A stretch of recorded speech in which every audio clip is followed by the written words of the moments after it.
Hello everyone, I Suman Smita, a member of TCL family. I am going to tell you something about the fundamentals of computer. Before going to our fourth semester syllabus, we will learn something about the fundamentals of computer, like the what is computer, why it is used, and the area it is used, then the memory or storage devices of computer, the what is hardware, what is software, etc. So let us start the topic, computer fundamentals. The first thing is, uh, computer is derived from the word computere, which is a Greek word, and its meaning is to compute. It means to calculate. मतलब पहले जो computer था, मतलब computer को invent करने का reason ये है कि कंप्यूटर को कुछ कैलकुलेशन के लिए ही हेल्प करने के लिए इन्वेंट किया गया था. ठीक है, मतलब ये जो एबाकस से कंप्यूटर आया है, तो चार्ल्स बाबेज हम लोग सब जानते होंगे कि Charles Babbage father of computer, हम आगे जाके देखेंगे. फिर कंप्यूटर को सिर्फ जो कैलकुलेशन के लिए हेल्प करने के लिए इन्वेंट किया गया था, वही इसलिए इसका नाम कंप्यूटर से कंप्यूटर आया.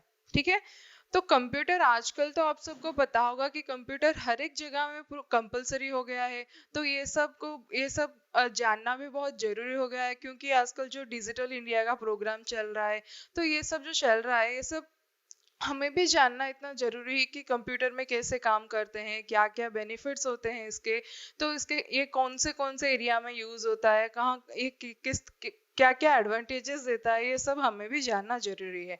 ठीक है, तो नेक्स्ट चलते हैं. देखो, कंप्यूटर का फुल फॉर्म जानते हैं. देखो, commonly operated machine, particularly used for technology, education and research. तो कंप्यूटर एक कॉमनली ऑपरेटेड मशीन, इसका मतलब क्या है कि कॉमनली मतलब सब लोग इसे यूज कर सकते हैं. ऐसा कोई पार्टिकुलर एरियाज नहीं है कि ये यहाँ पे यूज हो सकता है तो वहां पे यूज नहीं हो सकता. ऐसा कुछ एरिया नहीं है कि यहाँ यहाँ यहाँ पे इसका काम इतना हेल्प करता है तो वहां पे उसे कम हेल्प करेगा. ऐसा कुछ नहीं है, इसलिए उसे कॉमनली ऑपरेटेड मशीन कहा गया है. देन पार्टिकुलरली कहाँ पे यूज होता है? Particularly use for technology, education and research. ठीक है, टेक्नोलॉजी मतलब आप हमारे जो आईटी इंडस्ट्रीज है, जो सॉफ्टवेयर डिपार्टमेंट्स है, जो कि सॉफ्टवेयर डेवलप करते हैं, सारे सॉफ्टवेयर एप्लीकेशंस, ये सब जो डेवलप करते हैं वो सब. या फिर एजुकेशन एंड रिसर्च मतलब छोटे छोटे बच्चों के लिए भी यूज होता है, एजुकेशन के लिए बड़े भी इसे यूज करते हैं, ऑनलाइन एजुकेशन के लिए. फिर आया रिसर्च. साइंटिस्ट जो होते हैं वो सैटेलाइट मैनेजमेंट हो या फिर मिसाइल्स जो होता है, रॉकेट, ये सब को मतलब बनाने में, एरोप्लेन, ये जो पार्ट्स, ये सब कुछ बनाने में हमारा कंप्यूटर यूज होता है. इसलिए इसे कहा गया है commonly operated machine, particularly use for technology, education and research. ठीक है, देखो, नेक्स्ट आया father of computer. Who is the father of computer? Charles Babbage. And क्यों उन्हें फादर ऑफ कंप्यूटर कहा गया है? कुछ इनके ये 1833 में जब चार्ल्स बाबेज आए, उनसे पहले एक मैकेनिकल इंजीनियर थे जो कि जिनका नाम है ब्लेज पास्कल. उन्होंने एक मशीन तैयार किया था. ठीक है, तो वो जो उन्होंने मशीन तैयार किया गया था, उन्होंने उसका नाम कंप्यूटर तो दिया था, लेकिन वो परफेक्टली काम नहीं कर पाता था. उसको रन करने के लिए कुछ ऐसे सॉफ्टवेयर नहीं थे, कुछ इंजन नहीं थे, तो वो सिर्फ मशीन बन के रह गया. ठीक है, तो 1833 में जब चार्ल्स बैबेज आए, तो उन्होंने वो कंप्यूटर जो मतलब जो ब्लेज पास्कल ने इन्वेंट किया था, उसे उन्होंने इंजन दिया था. मतलब मान लो फॉर एग्जांपल एक ट्रेन है, इसके बहुत सारे कंपार्टमेंट्स हैं लेकिन उसके इंजन नहीं है, तो इसका फायदा क्या है? वैसे ही जो चार्ल्स बैबेज, जो ब्लेज पास्कल ने इन्वेंट किया था, एक मशीन जिसको उन्होंने कंप्यूटर का नाम दिया था, वो चार्ल्स बैबेज ने 1833 में उसको इंजन दिया था. इसलिए जैसे कि उन्होंने उसको जान डाली थी उस इंजन मशीन में, इसलिए उनको फादर ऑफ कंप्यूटर कहा गया है. ठीक है, नेक्स्ट आया डेफिनेशन ऑफ कंप्यूटर. तो कंप्यूटर तो नॉर्मली हम लोग जानते हैं कि कंप्यूटर को खेलने के लिए, मूवीज देखने के लिए, या फिर कोई कोई कंपनीज में काम करने के लिए, सबके लिए यूज किया जाता है. लेकिन परफेक्ट डेफिनेशन जो है कंप्यूटर का, वो पहला है computer is an electronic device. Why it is called an electronic device? Because without electricity computer is valueless. मतलब अगर इलेक्ट्रिसिटी का कनेक्शन नहीं हो तो कंप्यूटर को ऑन कैसे करेंगे? इसलिए computer is an electronic device which receive the data as input, जो कि डाटा को इनपुट के दौरान रिसीव करता है. मतलब जो हम लोग मैनुअल डाटा कंप्यूटर में फीड करते हैं, नॉर्मल जो डॉक्यूमेंट्स हम लोग कंप्यूटर में फीड करते हैं उसे डाटा कहा जाता है. तो वो डाटा को हम जो इनपुट करते मतलब कंप्यूटर में फीड करते हैं उसे इनपुट कहते हैं थ्रू वेरियस इनपुट डिवाइसेस, जैसे कि हमारा कीबोर्ड, माउस, स्कैनर, ये सब है इनपुट डिवाइसेस. देन आया वो जो कंप्यूटर ने पहले किया क्या, पहले रिसीव किया, फिर उसके बाद प्रोसेस करके वो आउटपुट देगा. तो देखो ये जो डाटा, इतना याद रखो, डाटा हमेशा इनपुट होता है एंड इंफॉर्मेशन हमेशा आउटपुट होता है. तो ये जो कंप्यूटर ने रिसीव किया डाटा एज इनपुट, देन इसको प्रोसेस किया, देन आया प्रोड्यूस इंफॉर्मेशन एज आउटपुट. जो मैंने आप लोगों को जैसे कि बताया कि डाटा हमेशा इनपुट होता है, फिर प्रोसेसिंग होने के बाद वो कन्वर्टेड मतलब जब कन्वर्ट हो जाता है वो आउटपुट में, उसे इंफॉर्मेशन कहा जाता है. ठीक है, तो इंफॉर्मेशन इज आउटपुट. नेक्स्ट आया किस तरीके का इंफॉर्मेशन हमें मिलता है कि accurate information and high speed information हमें मिलता है. तो एक्यूरेटली मतलब हमेशा हमें करेक्ट रिजल्ट मिलता है कंप्यूटर से. ऐसे तो कभी हुआ नहीं कि कंप्यूटर ने कुछ गलत इंफॉर्मेशन हमें दिया होगा, कि ऐसे हमारी गलती हो सकती है, ह्यूमन बीइंग के कुछ एरर हो सकते हैं, लेकिन कंप्यूटर का कोई भी कभी भी एरर नहीं होता. तो computer का whole definition is here that computer is an electronic device which receive the data as input, then process it and produce output information and accurately in high speed. ठीक है,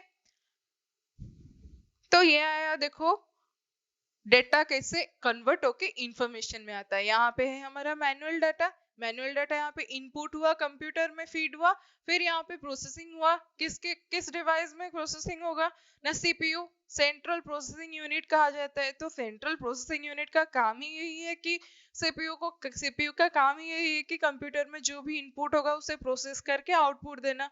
तो देखो जो प्रोसेसिंग हुआ, तो प्रोसेसिंग होने के बाद ये सब आउटपुट हमें इंफॉर्मेशन के दौरान मिल गया. ठीक है, ये एक ग्राफिकल फॉर्मेट है डाटा टू इंफॉर्मेशन कन्वर्सन.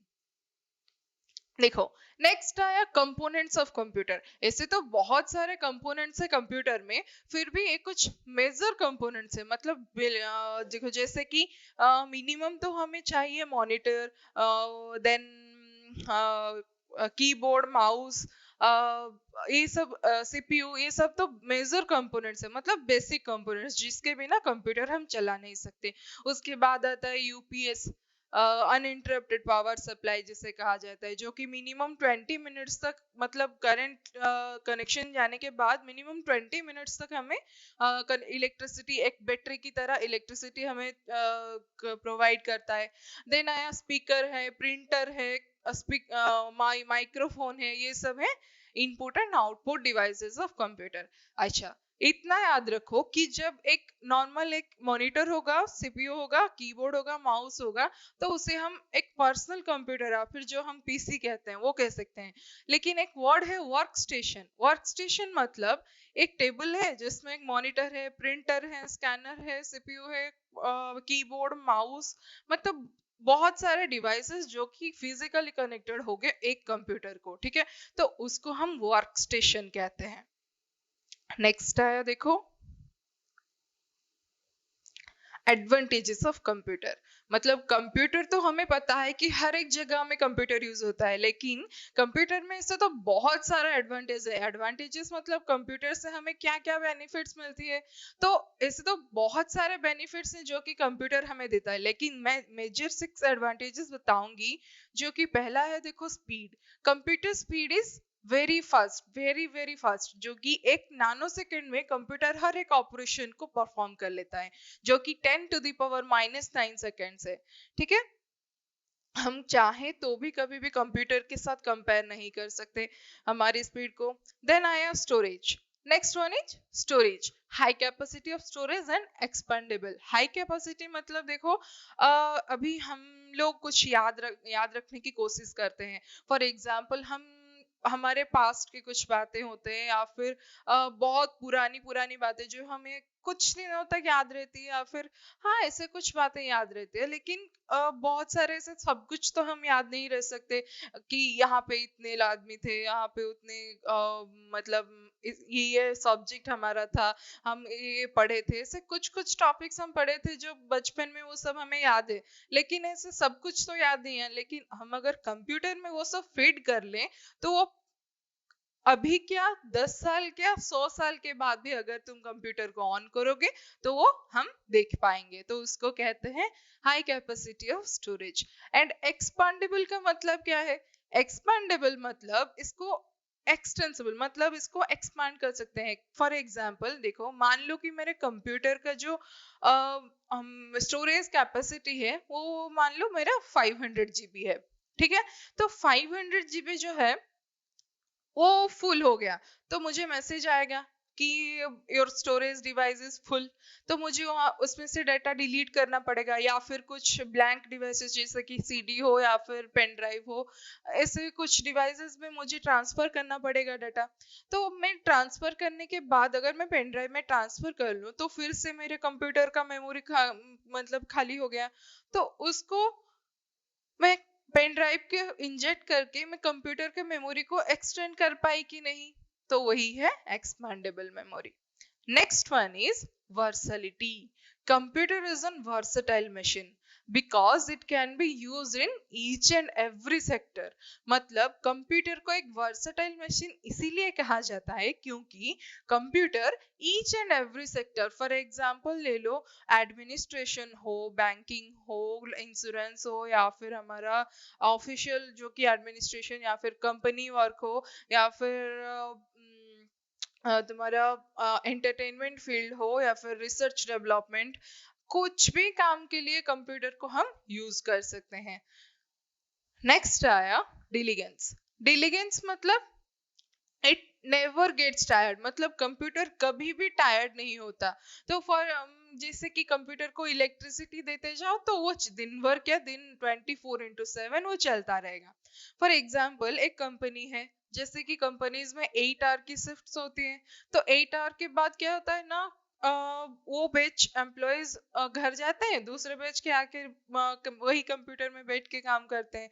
ऐसा तो नहीं होता ना कि कंप्यूटर भी उनके साथ ले जाते हैं, वो दूसरे लोग जो आते हैं वो एम्प्लॉयज उनके कंप्यूटर आके इंस्टॉल करके फिर से काम शुरू करते हैं।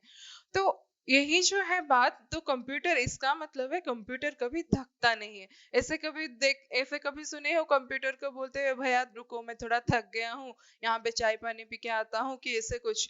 यही है, कंप्यूटर कभी थकता नहीं है। तो ह्यूमन बीइंग को रेस्ट चाहिए, इसलिए हम 8 आवर के बाद कुछ घर जाते हैं, कुछ आके फिर से शुरू से काम करते हैं। तो इसका मतलब है computer work restlessly. Next one is accuracy. Accuracy means computer always gives accurate result, मतलब कंप्यूटर से इसे हम कभी करेक्ट रिजल्ट ही हमेशा पाते हैं, हम कभी ऐसे एरर हाँ कभी कभी अगर कंप्यूटर का कुछ मतलब कंप्यूटर में कुछ फॉल्ट होगा तो कभी कभी वो मतलब बहुत रेयर है, कभी कभी गलत रिजल्ट आ सकता है, लेकिन हमेशा कंप्यूटर करेक्ट रिजल्ट ही देता है। ठीक है, जैसे कि अगर मान लो कि मुझे 2+3 का आंसर चाहिए, मैंने गलती से 2-3 दे दिया, तो आंसर तो 2-3 का ही कंप्यूटर देगा -1। तो 2+3 का आंसर मुझे चाहिए था, मैंने साइन भूल दिया है माइनस का, प्लस के बदले माइनस दे दिया, तो लेकिन कंप्यूटर ने तो आंसर ठीक ही दिया ना, 2-3 का आंसर। तो there may be fault in human beings input, but computer कभी गलत रिजल्ट नहीं दिखाता। Last one is automation. Automation क्या है ना, कंप्यूटर वर्क्स ऑटोमेटिकली। अच्छा, अभी हमारे दिमाग में ये आएगा कि कंप्यूटर को तो यूजर चलाता है, हम लोग कंप्यूटर को ऑन करते हैं चलाते हैं तो ही कंप्यूटर चलता है, तो ऑटोमेटिकली कंप्यूटर कैसे वर्क करता है? तो मेन थिंग इज ये कि कंप्यूटर हाँ, हम चलाते हैं कंप्यूटर को, लेकिन उसके बैकग्राउंड में कुछ प्रोग्राम्स लिखे होते हैं, कुछ सॉफ्टवेयर एप्लीकेशन प्रोग्राम्स लिखे होते हैं, जो कि हमारे सॉफ्टवेयर इंजीनियर्स का काम है। आप लोग C++, जावा, ओरेकल ये सब के नाम सुने होंगे। तो वही सबको यूज करके कंप्यूटर में, कंप्यूटर के बैकग्राउंड में जो कि हमारा रोम होता है, रीड ओनली मेमोरी, उसमें उस डिवाइस में हमारा प्रोग्राम्स लिखा होता है। तो वही प्रोग्राम की वजह से कंप्यूटर में यहाँ पे क्लिक करो तो ये एप्लीकेशन ओपन होगा, यहाँ पे राइट क्लिक करो तो ये ऑप्शंस दिखाएंगे, तो हमें यहाँ पे डबल क्लिक, सिंगल क्लिक, हम इस ये सब क्लिक करके कंप्यूटर को ऑपरेट कर पाते हैं। ठीक है, तो वही इसलिए कहा गया है कि इट वर्क्स ऑटोमेटिकली। तो ये थे मेन 6 एडवांटेजेस ऑफ कंप्यूटर, जो कि speed, storage, versatility, diligence, accuracy and automation. देखो, next topic is our generations of computer. Generation of computer means ऐसे 10 साल के गैप में एक जनरेशन बनाया गया। ठीक है, तो देखो पहला जो जनरेशन हमारा आया, वहां पे ये जो है हमारा पहला जनरेशन, आप सब लोग देख पाते होंगे कि देखो यहाँ पे एक बड़ा सा रूम, या फिर मतलब कुछ बहुत बड़ा एरिया ले जाता था एक कंप्यूटर को इंस्टॉल करने में। अभी हमारा कितना, बस एक टेबल या फिर एक कुछ भी एक छोटा सा टेबल में रख लो, या फिर अभी लैपटॉप आ गया है, मिनी लैपटॉप, ये सब भी कंप्यूटर के ही जाते हैं। तो यहाँ पे देखो, लेकिन यहाँ पे ये पूरा एक ही कंप्यूटर है, फर्स्ट जनरेशन का कंप्यूटर। एंड फर्स्ट जनरेशन में इलेक्ट्रॉनिक कंपोनेंट के हिसाब से जो वैक्यूम ट्यूब्स यूज होते थे, मतलब लाखों लाखों अमाउंट्स के वैक्यूम ट्यूब यूज होते थे। तो vacuum tubes first generation of computer के मेन कंपोनेंट थे। तो जिसकी वजह से साइज भी बहुत बड़ा होता था, और उसका कॉस्ट भी बहुत ज्यादा होता था, पावर कंजप्शन भी ज्यादा होता था। तो ये सब उसके प्रॉब्लम्स थे। लेकिन मैंने जैसे आपको बताया कि एबाकस से कंप्यूटर को सिर्फ कैलकुलेशन के लिए ही इन्वेंट किया गया है, इसलिए इसलिए कंप्यूटर, ये जो फर्स्ट जनरेशन का कंप्यूटर है वो सिर्फ कैलकुलेशन के लिए ही हेल्प होता था। ठीक है, तो ये आया। नेक्स्ट 1942 से 1953 54 55 सॉरी 1942 से 1955 तक चला। फिर ऐसे 1955 में जब खत्म हुआ, सेकेंड जनरेशन आया 1956 में। 1956 से 1970 सॉरी 65। ठीक है, 1956 से 1975। तो ये था हमारा सेकेंड जनरेशन ऑफ कंप्यूटर। इसमें क्या हुआ, आप लोग यहाँ पे देख पाते होंगे कि यहाँ पे वो थोड़ा साइज भी कम हो गया है, या फिर थोड़ा साफ सफाई भी दिख रहा है, इतना वायर नहीं है, इतना गंदगी नहीं है। तो ये जो सेकेंड जनरेशन में इलेक्ट्रॉनिक कंपोनेंट क्या यूज होता था ना, ट्रांजिस्टर। तो एक ट्रांजिस्टर 18,000 वैक्यूम ट्यूब्स का काम कर सकता है। ठीक है, तो एक ट्रांजिस्टर 18,000 वैक्यूम ट्यूब्स का काम करता था। तो देखो, अगर 3 आदमी होंगे, एक आदमी 3 लोगों का काम कर सकता है, तो वो तीनों की कोई जरूरत नहीं, हम बस एक को ही रख सकते हैं। वैसे ही अगर एक ट्रांजिस्टर 18,000 वैक्यूम ट्यूब्स का काम कर सकता है, तो हम लोग इतने सारे वैक्यूम ट्यूब्स को क्यों रखेंगे, एक ही ट्रांजिस्टर यूज कर लेंगे उसके बदले में। वैसे ही बहुत सारे ट्रांजिस्टर यूज हुए, जिसकी वजह से साइज भी थोड़ा छोटा हो गया। वैसे इलेक्ट्रिसिटी भी, मतलब पावर कंजप्शन भी थोड़ा कम हो गया। बस यही डिसएडवांटेज था कि यहाँ पे फर्स्ट जनरेशन को एक रूम में बंद करके रखो तो वो रह सकता है, लेकिन सेकंड जनरेशन में कंप्यूटर थोड़ा हीट हो जाता था, इसलिए उसको एयर कंडीशन की जरूरत होती थी। तो एयर कंडीशन की वजह से उसको मेंटेन भी करना पड़ता था। तो ये सब है सेकंड जनरेशन। ठीक है, ये खत्म हुआ कहाँ पे, 1965 में। तो नेक्स्ट वाला जो है थर्ड जनरेशन, ये आया 1966 से। ठीक है, 1966 से आया थर्ड जनरेशन। यहाँ पे थोड़ा थोड़ा हमारा मतलब वो जो हमारा CRT मॉनिटर्स हैं, जैसे कि वो सब हम यहाँ पे देख सकते हैं। थर्ड जनरेशन से इनपुट आउटपुट डिवाइस भी आने शुरू हो गए। फिर इनपुट आउटपुट डिवाइस आने से हमें थोड़ा हेल्प भी हो गया कि मतलब हमें यूज करने में थोड़ा इजी हुआ कंप्यूटर। तो यहाँ पे क्या यूज हुआ कंपोनेंट, कि इंटीग्रेटेड सर्किट, आईसी यहाँ पे इलेक्ट्रॉनिक कंपोनेंट यूज हुआ था। तो एक, जैसे कि आप लोगों को मैंने बताया कि 18,000 वैक्यूम ट्यूब्स का काम एक ट्रांजिस्टर करता था, वैसे ही बहुत सारे ट्रांजिस्टर का काम एक इंटीग्रेटेड सर्किट और आईसी करता था। तो ये जो आईसी, इसलिए उसकी वजह से भी थोड़ा साइज छोटा हो गया। फिर आया तो यहाँ पे जब इनपुट आउटपुट डिवाइस भी यूज हुआ, नॉर्मल हमारा हाई लेवल लैंग्वेज जो कि हम अभी इंग्लिश लैंग्वेज यूज करते हैं, वो लैंग्वेज भी यहाँ पे आ गया। तो थर्ड जनरेशन ऑनवर्ड्स ऐसे कुछ डिसएडवांटेजेस नहीं देखने मिले। ठीक है, नेक्स्ट हमारा आया fourth generation of computer. Fourth generation of computer जब 1966 से 1975 तक आया, तो फोर्थ जनरेशन आया 1975 से 1986 तक, सॉरी 85 तक। ठीक है, तो देखो, तो यहाँ पे आया फोर्थ जनरेशन। फोर्थ जनरेशन में इलेक्ट्रॉनिक कंपोनेंट के हिसाब से VLSIC मतलब very large scale integrated circuit, very large scale integrated circuit, जो कि आईसी का बड़ा भाई था। जैसे ट्रांजिस्टर्स के काम, कुछ ट्रांजिस्टर्स के काम आईसी करते थे, वैसे ही बहुत सारे आईसी के काम एक VLSIC करता था। ठीक है, इसकी वजह से हमारा नॉर्मल जो हम देखते थे डब्बा कंप्यूटर्स, वो जो है हमारा CRT मॉनिटर्स जो कहते हैं, वो आ गया, CPU आ गया। वैसे ही फोर्थ जनरेशन ऑनवर्ड्स हमारा नॉर्मल कंप्यूटर हम आ गया। देखो, नेक्स्ट लास्ट वन आया फिफ्थ जनरेशन ऑफ कंप्यूटर। ठीक है, फिलहाल हम अभी फिफ्थ जनरेशन ऑफ कंप्यूटर में हैं। तो फिफ्थ जनरेशन ऑफ कंप्यूटर में बोथ VLSIC भी यूज होता था एंड माइक्रो प्रोसेसर्स भी यूज होते थे। तो माइक्रो प्रोसेसर्स मतलब जो हम मेमोरी डिवाइस यूज करते हैं वो, तो memory device and VLSIC fifth generation of computer में यूज होता है। तो ये था हमारा पूरा जनरेशन ऑफ कंप्यूटर्स। नेक्स्ट हम चलते हैं हार्डवेयर एंड सॉफ्टवेयर। तो देखो, हार्डवेयर एंड सॉफ्टवेयर जो है ये दोनों मेजर पार्ट है कंप्यूटर के। कैसे? जैसे कि कॉइन की टू साइड्स होते हैं, वैसे ही कंप्यूटर के ये दोनों मेजर पार्ट्स हैं। ठीक है, तो कंप्यूटर के दो मेजर पार्ट क्या क्या है? Hardware and software. चलिए देखते हैं क्या क्या है ये सब।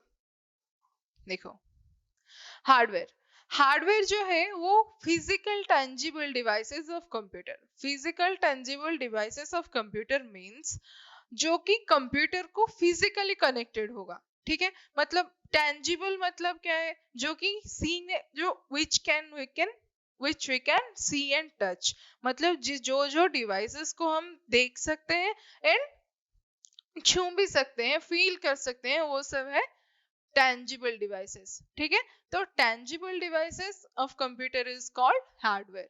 जैसे कि फॉर एग्जांपल आया हमारा keyboard, mouse, monitor, printer, speaker, scanner, ये सबको हम छू के फील कर सकते हैं, हाँ यहाँ पे कुछ डिवाइस है, तो ये है हार्डवेयर।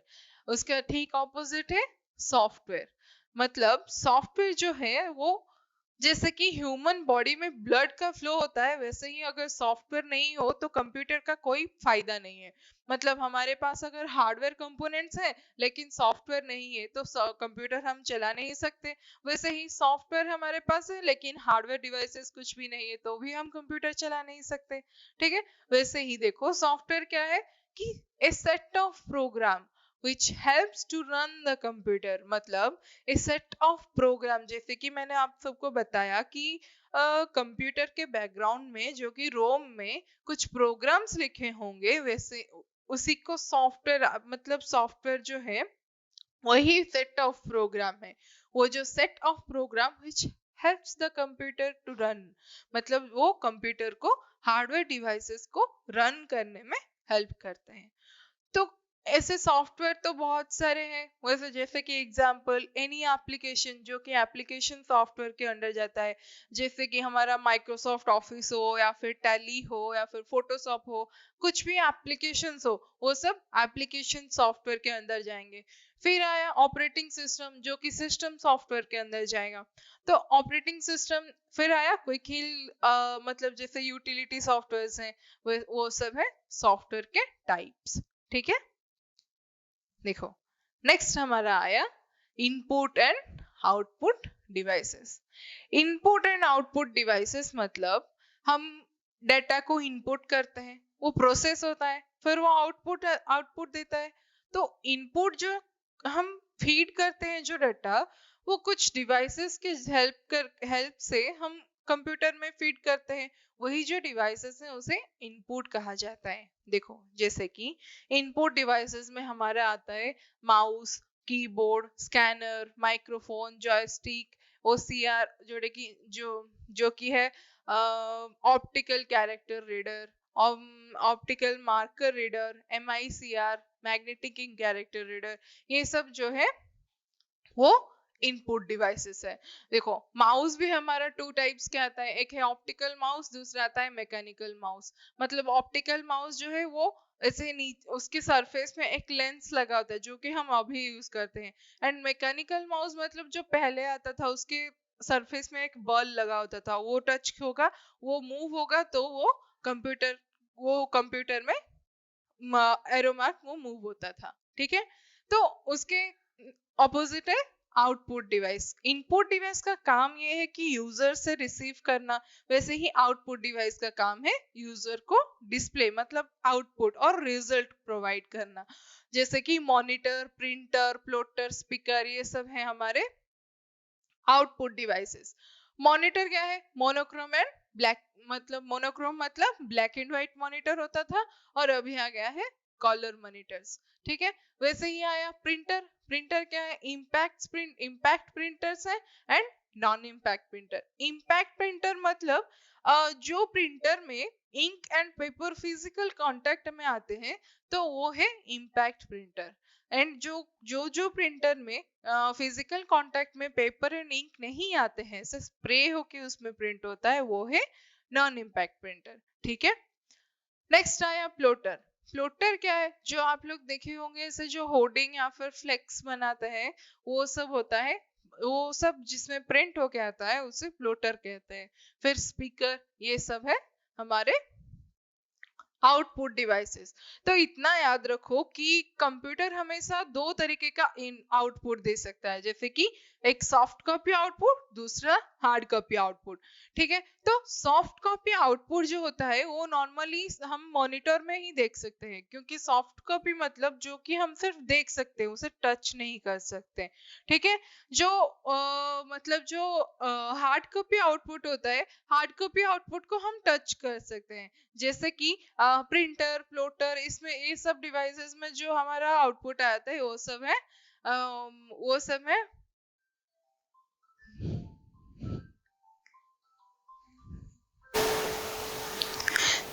जैसे कि मैंने आप लोगों को बताया कि कंप्यूटर हमें दो तरीके का आउटपुट दे सकता है, एक हार्ड कॉपी आउटपुट एंड दूसरा सॉफ्ट कॉपी आउटपुट। तो हार्ड कॉपी आउटपुट मतलब जो कि हम उसको छू सकते हैं, मतलब फील कर सकते हैं, कि जैसे कि प्रिंटर में हम पेपर डालते हैं, पेपर से आउटपुट प्रिंट होके आता है, तो वो है hard copy output. And soft copy output मतलब जो कि सॉफ्ट कॉपी मतलब सिर्फ मॉनिटर में हम अभी ये देख रहे हैं, इसको अगर मैं प्रिंटेड फॉर्मेट में आप सबको दे दूंगी तो वो हो जाएगा हार्ड कॉपी आउटपुट। लेकिन ये जो हम अभी देख रहे हैं, यहाँ पे लिखा हुआ है, जो स्लाइड प्रेजेंट हो रहा है, ये सब है सॉफ्ट कॉपी आउटपुट। ठीक है, देखो नेक्स्ट वन हमारा आया मेमोरी डिवाइसेस ऑफ कंप्यूटर, मतलब स्टोरेज यूनिट। स्टोरेज यूनिट क्या होता है? जैसे कि हम हमारे दिमाग में बातें या फिर हमारे स्टडीज रिलेटेड सब कुछ जैसे हम स्टोर करके रखते हैं, वैसे ही कंप्यूटर का भी स्टोरेज यूनिट होता है। तो वहां पे क्या होता है, जो हम लोग डाटा इंफॉर्मेशन जो भी हम कुछ टाइप करके या फिर उसमें डाउनलोड अपलोड करके सेव करके रखते हैं, वो सब आता है आके स्टोर होता है कंप्यूटर में, सीपीयू में, मेमोरी यूनिट में। ठीक है, तो देखो memory unit is divided into two categories. What are they? Primary, temporary और internal memory, and secondary, permanent और एक्सटर्नल मेमोरी। देखो जो प्राइमरी और सेकेंडरी मेमोरी है, ये दोनों को, प्राइमरी मेमोरी को कहा गया है कि टेम्पररी और इंटरनल, वैसे ही सेकेंडरी मेमोरी को परमानेंट एंड एक्सटर्नल मेमोरी कहा गया है। क्यों?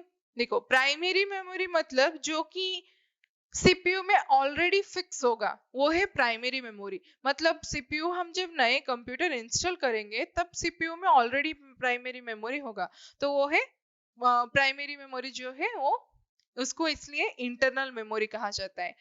Second one is secondary memory. मतलब जो सेकेंडरी मेमोरी है वो कंप्यूटर में फिक्स नहीं होगा। For example, best example is our pen drive. जैसे कि फॉर हमारे प्राइमरी मेमोरी में पेन ड्राइव तो फिक्स नहीं होता ना भाई, लेकिन सेकेंडरी मेमोरी में इसलिए पेन ड्राइव आया है क्योंकि सेकेंडरी डिवाइसेस को कंप्यूटर में इंस्टॉल करो या फिर न मत करो तो उसमें कोई फर्क नहीं पड़ता। तो हम पेन ड्राइव जब भी लगा के वहां पे काम कर सकते हैं एंड उसे हटा भी सकते हैं, इसलिए उसे सेकेंडरी डिवाइस कहा गया है।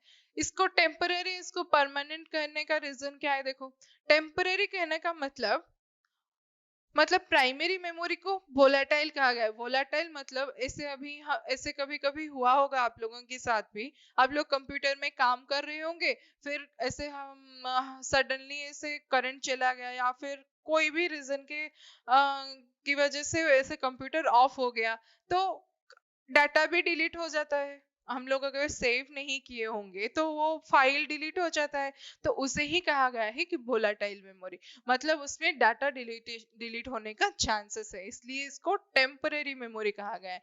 लेकिन ऐसा कभी हुआ है कि पेन ड्राइव इंजेक्ट करके काम कर रहे होंगे और करंट चला गया तो पेन ड्राइव से डाटा तो डिलीट नहीं होता, इसलिए इसको परमानेंट मेमोरी, मतलब पेन ड्राइव, सीडी, डीवीडी, इसमें कुछ भी डाटा स्टोर करके रख लो तो हम डाटा डिलीट होने का कोई चांस नहीं है। ठीक है, देखो नेक्स्ट, जैसे मेमोरी यूनिट को टू टाइप्स किया गया था, वैसे ही जो हमारा प्राइमरी मेमोरी है और टेम्पोररी और इंटरनल मेमोरी है उसको भी टू टाइप्स किया गया है। क्या है? एक रैम है, रैंडम एक्सेस मेमोरी, दूसरा है रोम, रीड ओनली मेमोरी। तो रैम एंड रोम में डिफरेंस क्या है? देखो, रैम मतलब रैंडम एक्सेस मेमोरी, जैसे कि इसके नाम से पता चलता है कि रैंडम एक्सेस मेमोरी मतलब हम इसको रैंडमली एक्सेस कर सकते हैं, मतलब जितनी बार चाहे हम इसे एडिट कर सकते हैं, जितनी बार चाहे हम इससे डाटा डिलीट भी कर सकते हैं, ये सब हम रैंडम एक्सेस मेमोरी और रैम में कर सकते हैं। लेकिन रोम में रीड ओनली मेमोरी, मतलब जो कि एक ही बार रीड कर, मतलब रीड ओनली मेमोरी, जो कि हम एक ही बार उसमें लिख सकते हैं, राइट एक ही बार हो सकता है और रीड भी एक ही बार हो सकता है, मतलब उसमें डाटा डिलीट और इरेज करने का कोई चांस नहीं है। तो ये होता है इसलिए रीड ओनली मेमोरी। मतलब जो सॉफ्टवेयर के प्रोग्राम्स, जैसे कि मैंने आप लोगों को बताया, कंप्यूटर के बैकग्राउंड में जो प्रोग्राम्स लिखे होते हैं वो सब रोम में होता है। ठीक है, नॉर्मली हम लोग जब सेव करते हैं कुछ डॉक्यूमेंट्स, कुछ फाइल सेव करते हैं और कुछ डाउनलोड करते हैं, वो सब आके रैम में रहता है।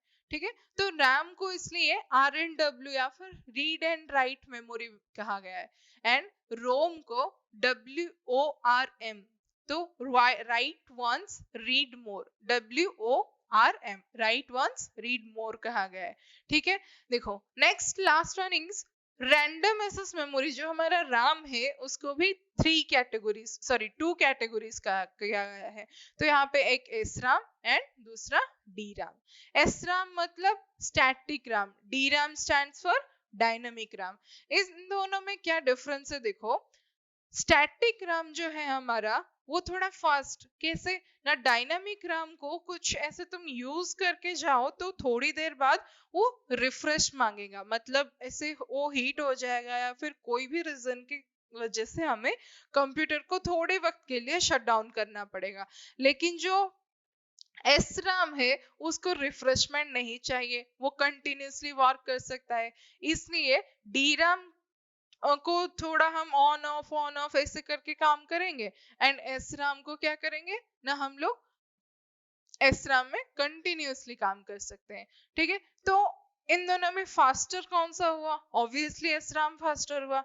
तो जो एस राम अगर फास्टर हुआ वो अच्छा हुआ, इसलिए जो हमें तो पता है कि हमेशा अच्छी चीजों की कॉस्ट भी हाई होती है, इसलिए एस राम का कॉस्ट भी हमेशा हाई होता है और डी राम का कॉस्ट थोड़ा लो होता है। ठीक है, नेक्स्ट चलते हैं। देखो, जो रोम है हमारा read only memory, it is also divided in three categories, that is PROM, E PROM, double E PROM. जो कि प्रोम मतलब programmable read only memory, programmable read only memory means हम कुछ भी कर ले, जो प्रोम है प्रोम में से हम डाटा को इरेज नहीं कर सकते, कुछ भी कर ले। लेकिन जो ई प्रोम है इसमें जो ई आता है ना उसका मतलब ही है इरेजेबल, मतलब बहुत ऐसे रिसर्च के बाद erasable programmable read only memory आया। इरेजेबल मतलब ऐसे कुछ टेक्निक्स यूज करके हम जो रोम रोम में जो डाटा होता है उसको हम इरेज कर सकते हैं। क्या यूज करके कि हमारे जो सूरज से या फिर हमारे जो सन से जो अल्ट्रावायलेट रेज आता है उसको यूज करके हम ई प्रोम से डाटा को इरेज कर सकते हैं एंड उसमें री मतलब एडिट भी कर सकते हैं। ठीक है, देखो ना लास्ट वन इज अवर ई प्रोम, मतलब डबल ई प्रोम जो है वो इलेक्ट्रिकली इरेजेबल, यहाँ पे नॉर्मल इरेजेबल है, यहाँ पे इलेक्ट्रिकली इरेजेबल, एक वर्ड आया यहाँ पे इलेक्ट्रिकली इरेजेबल।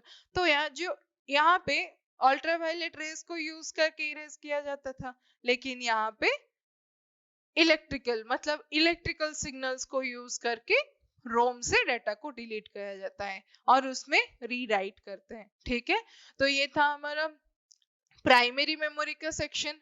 सेकेंडरी मेमोरी में जो हमारा आया वो है, जैसे कि मैंने आप लोगों को सेकेंडरी मेमोरी के बारे में बताया कि सेकेंडरी मेमोरी को इजेक्ट करो या फिर इंजेक्ट मत करो या यूज करो मत करो, कंप्यूटर को नॉर्मल कंप्यूटर को कुछ फर्क नहीं पड़ता।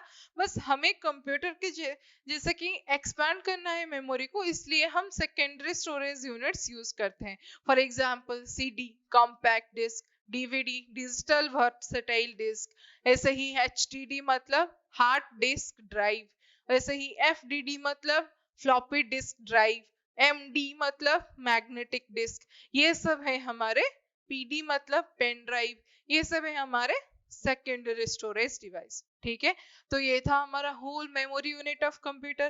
First memory unit is divided into two categories, that is primary memory और सेकेंडरी मेमोरी। प्राइमरी मेमोरी को और टेम्पररी एंड इंटरनल भी कहा जाता है एंड सेकेंडरी को परमानेंट एंड एक्सटर्नल भी कहा जाता है। ठीक है, then primary memory is again categorized into two categories, that is RAM and ROM, read only memory and random access memory। read only memory जो कि RAM हमारा, उसको again two types किया गया है, जो कि है SRAM static RAM and dynamic RAM। वैसे ही रोम को जो थ्री टाइप्स किया गया है वो है PROM, E PROM, double E PROM. Third next one is secondary और परमानेंट डिवाइसेस जो है वो हार्ड डिस्क, फ्लॉपी डिस्क, ये सब है हमारे सेकेंडरी स्टोरेज डिवाइस।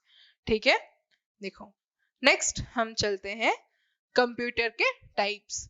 तो कंप्यूटर तो कंप्यूटर है, फिर उसको टाइप्स करने का मतलब क्या है? देखो कंप्यूटर को मेनली टू टाइप्स किया गया है। क्या है? एक है एनालॉग कंप्यूटर, दूसरा आया है डिजिटल कंप्यूटर। ठीक है, analog computer and digital computer जो है, एनालॉग एंड डिजिटल में डिफरेंस इतना है कि डिजिटल जो हम नॉर्मली अभी यूज करते हैं वो है डिजिटल कंप्यूटर। एनालॉग मतलब ये अनब्रोकन फ्लो ऑफ इंफॉर्मेशन देता है, जैसे कि वोल्टेज, टेम्परेचर, ये सब को मैनेज करने के लिए नॉर्मली एनालॉग कंप्यूटर यूज होता है। मेनली ये फूड एंड पेट्रोलियम इंडस्ट्रीज में यूज होता है। ठीक है, तो ये है एनालॉग। देन डिजिटल जो है, डिजिटल कंप्यूटर जो हम अभी यूज करते हैं उसके कुछ ऐसे बेसिक पॉइंट्स जैसे कि size, cost, speed, storage, user uses, ये सब को मतलब बेसिस लेके उसको फोर कैटेगरी किया गया है। एक है micro, mini, main frame and super computer. Micro computer मतलब, माइक्रो मतलब क्या? सबसे छोटा। तो जो छोटा कंप्यूटर है उसको हम मोबाइल या फिर लैपटॉप, इस लोग ये सब को हम माइक्रो कंप्यूटर में ले सकते हैं। माइक्रो कंप्यूटर का साइज, कॉस्ट एंड उसके जो यूजर यूजेस सब कुछ, ये जो main frame, super and mini computer है उसको अगर कंपेयर करोगे तो इसका सब छोटे मतलब मेमोरी कम है, से प्राइस भी लो है, स्टोरेज भी लो है, तो ये सबसे छोटा है। उससे थोड़ा बड़ा जो कि मीडियम साइज कंप्यूटर है वो आया मिनी कंप्यूटर। मिनी कंप्यूटर एक मीडियम साइज कंप्यूटर है जिसको एक साथ 100 यूजर्स यूज कर सकते हैं। जैसे कि एक सर्वर होगा, सर्वर में कुछ अपलोड करो या फिर उसमें से कुछ डाउनलोड करो, तो अपलोड करने के बाद सारे एम्प्लॉयज या फिर सारे लोग उसको देख सकते हैं, ठीक है। वैसे ही ये नॉर्मली गवर्नमेंट डिपार्टमेंट्स या फिर पर्सनल यूज के लिए मिनी कंप्यूटर यूज होता है। नेक्स्ट आया हमारा main frame computer. Main frame computer मतलब जो मेन फ्रेम कंप्यूटर्स नॉर्मली हमारा रेलवे डिपार्टमेंट्स में यूज होता है या फिर हमारा लार्ज यूनिवर्सिटीज में यूज होते हैं। जब लार्ज अमाउंट ऑफ डाटा हो तब मेन फ्रेम कंप्यूटर यूज होता है, ठीक है। Last one is our super computer. Super computer मतलब ये the largest size of computer. जो largest size of computer means सबसे बड़ा कंप्यूटर जो कि नॉर्मली सैटेलाइट मैनेजमेंट या फिर हमारा जो हमारा वेदर फॉरकास्टिंग के लिए, ये सब के लिए हमारा सुपर कंप्यूटर यूज होता है। एंड लास्ट वन जो कि कंप्यूटर के टाइप्स में हम ले भी सकते हैं नहीं भी ले सकते हैं, वो है हमारा हाइब्रिड कंप्यूटर। हाइब्रिड कंप्यूटर मतलब जो best part of the combination of best part of the analog and digital computer, मतलब एनालॉग के बेस्ट पार्ट एंड डिजिटल के बेस्ट पार्ट्स को मिला के एक कंप्यूटर किया गया था। लेकिन कुछ टेक्निकल एरर की वजह से हाइब्रिड कंप्यूटर इतना चल नहीं पाया, ठीक है। तो ये था हमारा पूरा टाइप्स ऑफ कंप्यूटर, ठीक है। तो इतना याद रखो एक पॉइंट, इंडिया का फर्स्ट कंप्यूटर था, सुपर कंप्यूटर का नाम था परम, PARAM, परम, ठीक है। तो ये था पूरा हमारा टाइप्स ऑफ कंप्यूटर। तो आज का हमारा इतना टॉपिक खत्म हुआ। हम नेक्स्ट क्लास में देखेंगे माइक्रोसॉफ्ट ऑफिस जो कि हमारा यूनिट 1 है, एंड माइक्रोसॉफ्ट ऑफिस में हम माइक्रोसॉफ्ट वर्ड क्या है ये सब हम देखेंगे, ठीक है। तो